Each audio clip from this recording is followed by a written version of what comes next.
Gagarina celému městu řekli stůj, jenže ty zprávy vyšla z kina a Gagarin řekl, bože můj, viděl jsem to, co kosmem točí, že však lze tohle uvidět. Jo, tehdy modrá ve tvých očích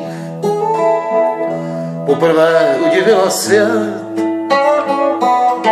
I já jsem podlehl v onu dobu těm nevídaným paprskům, jako kůň k rytířovu hrobu vracíval jsem se před tvůj dům. Dnes už mi nic tak neochočí, tehdy však měl jsem 15 let a modrá barva ve tvých očích mi zabarvila celý svět.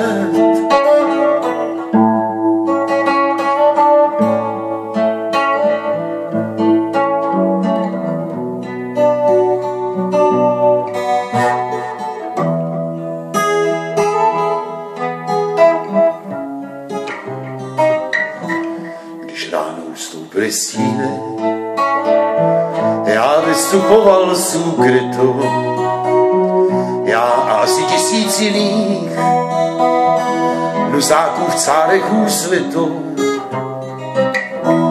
jak stromy, které po úbočích se táhnou v slunci uklánět.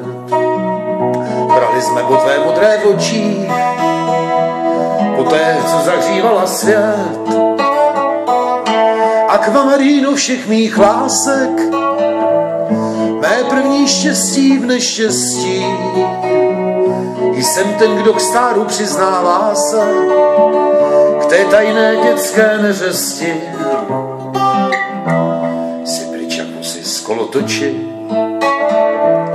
kéž bych tak mohl ti vyprávět, že modrá barva ve tvých očích ta dodnes barvuje můj svět.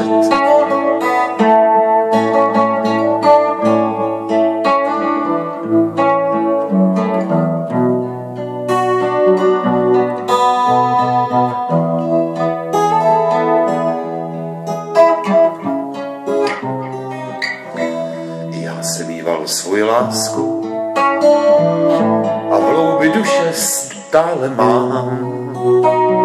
Já neměl fortunu či sasku, neměl jsem na pařížské krám.